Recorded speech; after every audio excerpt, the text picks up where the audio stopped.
दोस्तों, आज हम शुरुआत कर रहे हैं एक नई श्रृंखला की, जिसमें हम बात करेंगे भारत के इतिहास के बारे में। वीडियो शुरू करने से पहले मैं आपको बताना चाहूंगा कि हम जिस कालखंड की बात करने वाले हैं वो समय काल है बीसी में, यानी बिफोर क्राइस्ट। इसलिए जो जानते हैं तो बढ़िया है, लेकिन जो नहीं जानते उन्हें मैं बता दूं कि हमारी दुनिया का संपूर्ण समय काल दो भागों में बटा गया है। एक समय है वीसी यानी कि ईसा के जन्म के पहले का समय, तो दूसरा समय है एडी यानी ईसा के जन्म के बाद का समय। और जो बीसी है यानी कि बिफोर क्राइस्ट, उस समय काल के वर्षों की गिनती उल्टी चलती है, इसलिए कंफ्यूज ना हो।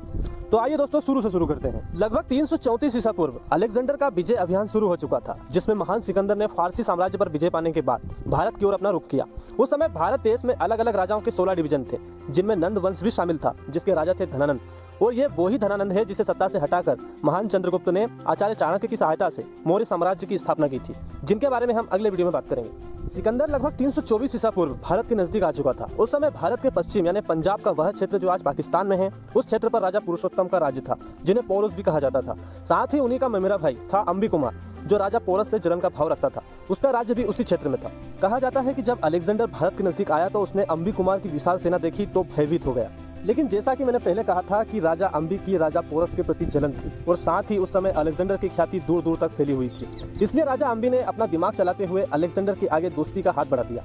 कहा जाता है कि जब राजा अंबी सिकंदर के पास प्रस्ताव लेकर आया तो सिकंदर खुद आश्चर्य में पड़ गया कि इतनी बड़ी विशाल सेना का राजा शुरू में ही कैसे हार मान गया। खैर जो भी हो, सिकंदर ने इस बात का फायदा उठाया और अंबी को अपनी ओर ले लिया। साथ ही सिकंदर ने राजा पोरस को भी संदेश भिजवाया गया कि आप आत्मसमर्पण कर दो या हमारे अधीन राज्य करो। लेकिन कहा जाता है कि राजा पोरस, जिनका कद लगभग 6.5 फीट था, उन्हें सिकंदर के इस संदेश पर बहुत ज्यादा गुस्सा आया और उन्होंने कहा कि आप हमारे देश आकर हमें ही ललकार रहे हो, आ जाओ युद्ध करते हैं। राजा पोरस के पास एक बहुत बड़ी विशाल सेना थी, जिसमें 20,000 पैदल सैनिक थे तथा 2,000 घुड़सवार थे, जिनमें रथ भी शामिल थे। साथ ही लगभग 200 हाथियों की विशाल सेना भी थी। साथ ही सामने सिकंदर के साथ लगभग 41,000 का सैन्य बल था। इसलिए सिकंदर ने झेलम नदी के उस पार के पंजाब प्रांत के कई हिस्सों पर कब्जा कर लिया तथा सिकंदर झेलम नदी तक आ चुका था। अगर आप आज का मैप देखो तो यह है झेलम नदी। इस नदी के उस पार तक अलेक्जेंडर अपनी सेना के साथ खड़ा था, तो इस पार पोरस भी अपनी सेना के साथ खड़े थे। लेकिन अलेक्जेंडर नदी को पार नहीं कर सकते थे, क्योंकि नदी के उस पार पोरस अपनी सेना के साथ खड़े थे। इसलिए अलेक्जेंडर कैंप बनाकर अपनी सेना के साथ वहीं डट गया। लेकिन अलेक्जेंडर बार बार आगे पीछे होते हुए पोरस को गुमराह करने लगा।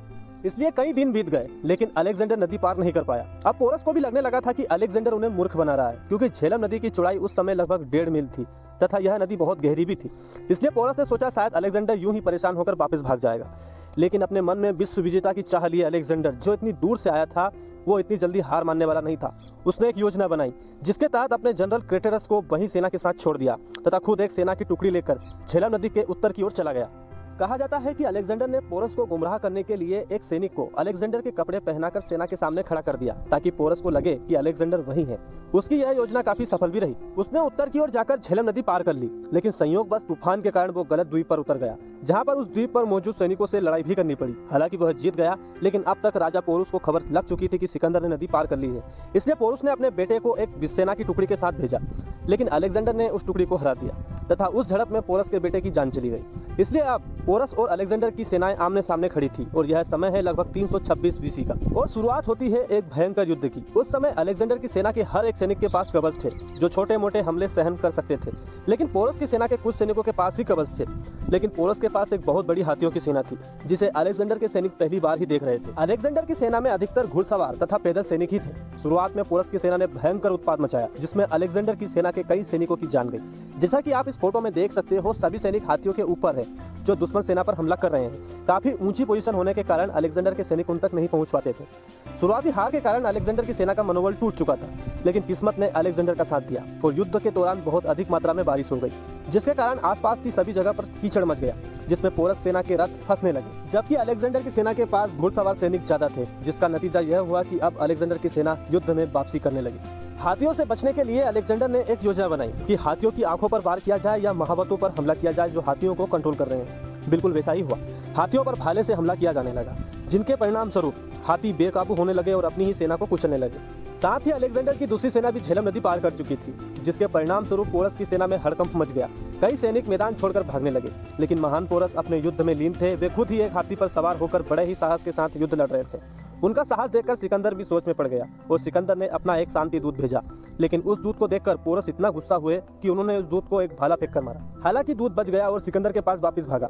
कहा जाता है कि सिकंदर ने एक के बाद एक कई सारे संदेश पोरस को भिजवाए कि आप युद्ध खत्म कर दे, लेकिन हार की कगार पर खड़े पोरस नहीं माने तथा अंत में उनके एक करीबी मित्र ने पोरस को समझाने की कोशिश की, जिसके बाद थके हारे पोरस हाथी से नीचे उतरे और सबसे पहले उन्होंने पानी पिया तथा वो संधि के लिए राजी हो गए। जब पोरस को सिकंदर के पास ले जाया गया तो कहा जाता है कि सिकंदर खुद बाहर आया और उन्होंने पोरस से पूछा कि आपके साथ कैसा व्यवहार किया जाए। तो पोरस ने कहा कि आप वही व्यवहार करें जो एक राजा दूसरे राजा के साथ करता है। सिकंदर ने पोरस का राज्य वापस कर दिया तथा पोरस को अपना जनरल भी नियुक्त किया। साथ ही पंजाब के कई सारे क्षेत्र पोरस को दे दिए।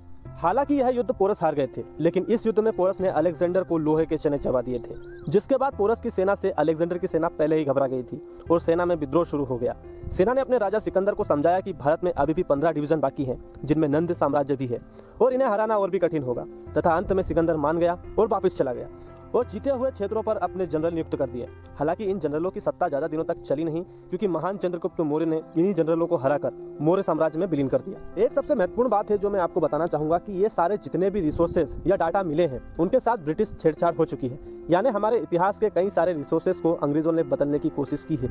इसलिए इन रिसोर्सेस पर भरोसा करना उतना आसान भी नहीं है। हो सकता है कि वो युद्ध पोरस ही जीते हों, इसलिए शायद सिकंदर को वापस जाना पड़ा। इसलिए दोस्तों आज का वीडियो यहीं खत्म होता है। अगर आप चाहते हैं कि यह सीरीज और आगे बढ़े तो वीडियो को लाइक करें, साथ ही अपने दोस्तों के साथ शेयर करें। बाकी सब्सक्राइब करना तो मेरा हक बनता है यार, क्योंकि हमने समय का सही उपयोग किया है। जय हिंद, वंदे मातरम।